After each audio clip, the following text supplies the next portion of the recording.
اس سائل کا کہنا ہے کہ اس نے اپنی ساس کا شہوت کے ساتھ بوسہ لیا ہے، چھوا ہے، مگر اس نے زنا نہیں کیا ہے۔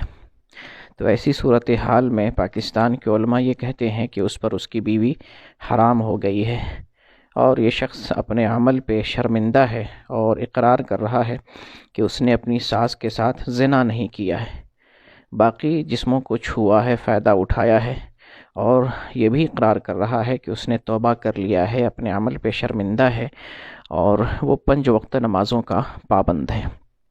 تو ایسی صورت میں شریعت کا کیا حکم ہے؟ یہاں پر سب سے پہلے میں آپ کو بتاؤں کہ 25 جنوری کو اللہ رب العزت نے ہمارے والد محترم کو دنیا سے اٹھا لیا ہے، تو آپ سب سے دعا کی درخواست ہے، اللہ تعالیٰ والد محترم کی مغفرت فرمائے اور جنت الفردوس میں آپ کو جگہ عطا فرمائے، آمین۔ جواب کے سلسلے میں سب سے پہلی بات یہ عرض کرنا چاہتا ہوں کہ ساس اور داماد کا جو رشتہ ہے اپنے سماج میں بڑا مقدس رشتہ مانا جاتا ہے۔ ساس کو ماں کا درجہ دیا جاتا ہے اور داماد کو بیٹے کا درجہ دیا جاتا ہے۔ ایسی صورت میں کوئی مسلمان اپنی ساس پر گندی نظر کیسے رکھ سکتا ہے؟ شہوت سے اس کو کیسے چھو سکتا ہے؟ یہ بڑی شرمناک بات ہے، اور اس مسئلے میں ہم سب لوگوں کو بڑا حساس رہنا چاہیے اور بڑے احتیاط سے ہمیں چلنا چاہیے۔ ایک دوسرا مسئلہ یہ ہے، یہاں پر چونکہ مسئلہ متصل ہے تو میں بیان کر دینا چاہتا ہوں کہ ساس جو ہے محرمات میں سے ہے، داماد سے ساس کا پردہ نہیں ہے۔ داماد جو ہے ساس کی وہ چیزیں دیکھ سکتا ہے جو اپنی ماں، بہن اور بیٹی کی دیکھ سکتا ہے، تو اس میں کوئی حرج کی بات نہیں ہے۔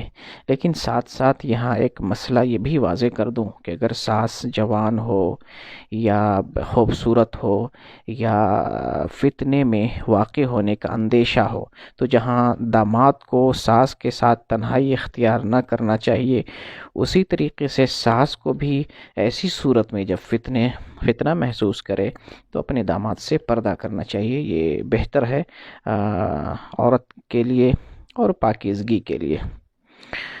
اب آتے ہیں نفس سوال کی طرف، جو سوال کیا گیا ہے کہ داماد نے ساس کو چھوا ہے شہوت سے، تو کیا اس سے نکاح پر اثر پڑتا ہے؟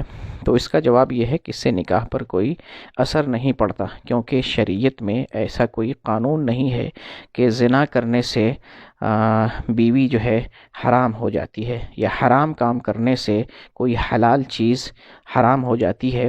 ایسا شریعت میں کوئی قانون نہیں ہے، ایسی کوئی دلیل نہیں ہے۔ پاکستان کے جو مولوی اس بھائی کو یہ بتا رہے ہیں کہ اب تمہاری بیوی تمہارے اوپر حرام ہو گئی ہے، ان کا یہ کہنا قرآن و حدیث کے خلاف ہے۔ قرآن و حدیث میں ایسی کوئی دلیل نہیں ہے، بلکہ ابن ماجہ کی حدیث ہے 2015 نمبر کی، اس میں نبی کریم صلی اللہ علیہ وسلم فرماتے ہیں لا يحرم الحرام الحلال، کہ کوئی حرام چیز یا حرام کام کرنے کی وجہ سے کوئی حلال چیز حرام نہیں ہو جائے گی۔ گو کہ یہ حدیث سندن ضعیف ہے، شیخ البانی نے اس حدیث کو ضعیف قرار دیا ہے، مگر بہت سے آثار صحیحہ ملتے ہیں جن سے معلوم ہوتا ہے کہ حرام کام کرنے کی وجہ سے کوئی حلال چیز حرام نہیں ہو جاتی۔ ابن عباس رضی اللہ عنہما سے مروی ہے اور اس کی سند صحیح ہے، شیخ البانی نے اس کو صحیح قرار دیا ہے، ان وطع الحرام لا يحرم، کہ حرام وطی سے، یا اس کو دوسرے لفظوں میں کہہ سکتے ہیں زنا سے کوئی چیز یا کوئی حلال چیز حرام نہیں ہو جائے گی۔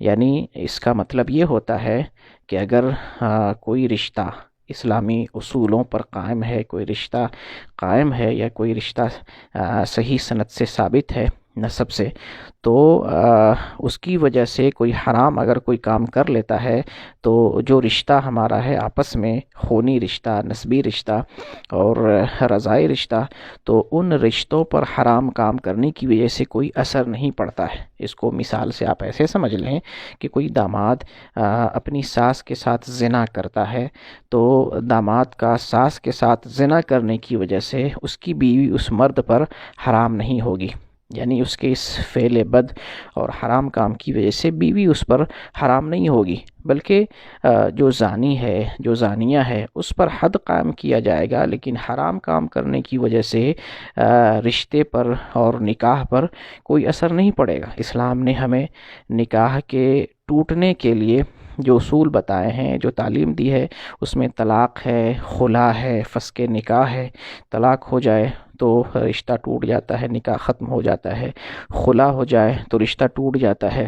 اسی طریقے سے عدالت اور محکمہ سے نکاح فسخ کر دیا جائے، چاہے لعان کی وجہ سے یا شوہر جو ہے مسلسل کئی سال غائب رہ جائے، یا بیوی جو ہے جدائیگی کے لیے مقدمہ دائر کرے، تو جب عدالت یا قاضی کی طرف سے نکاح فسخ کر دیا جائے تو اس سے نکاح ٹوٹتا ہے۔ تو اسلام نے یہ ہمیں نکاح ٹوٹنے کا اصول دیا ہے۔ ان اصول میں یہ بات نہیں ہے کہ کوئی حرام کام کرنے کی وجہ سے رشتہ نکاح ٹوٹ جائے گا، ایسی کوئی دلیل نہیں ہے۔ تو خلاصہ کلام یہ ہے کہ اسلام نے ہمیں جو نکاح ٹوٹنے کا نظام دیا ہے، جو تعلیم دی ہے، وہ ہمارے اوپر واضح ہے۔ انہی باتوں سے نکاح ٹوٹے گا۔ اپنی مرضی سے کوئی شخص جو ہے حرام کام کرنے کی وجہ سے نکاح ٹوٹنے کا فتویٰ دیتا ہے تو یہ قرآن و حدیث کے خلاف ہے۔ یہ بات ضرور ہے کہ نکاح کرنے کی وجہ سے بعض حلال رشتے حرام ہو جاتے ہیں، یہ قرآن و حدیث سے ثابت ہے۔ جیسے کہ ایک شخص کسی لڑکی سے شادی کرتا ہے تو اس کی ماں اب جو ہے اس لڑکے پر حرام ہو جاتی ہے۔ یہ تو ثابت ہے کہ نکاح کرنے سے بعض حلال رشتے حرام ہو جاتے ہیں، لیکن حرام کام کرنے کی وجہ سے، زنا کرنے کی وجہ سے کوئی حلال رشتہ حرام نہیں ہوگا، کوئی نکاح نہیں ٹوٹے گا۔ یہی خلاصہ کلام ہے اور یہی صحیح بات ہے، قرآن و حدیث سے یہی واضح ہے۔ اللہ تعالیٰ سے دعا ہے بار الہ ہمیں، سماج کو اور تمام مسلمانوں کو صحیح بات سننے اور صحیح بات پر عمل کرنے کی توفیق عطا فرمائے، آمین۔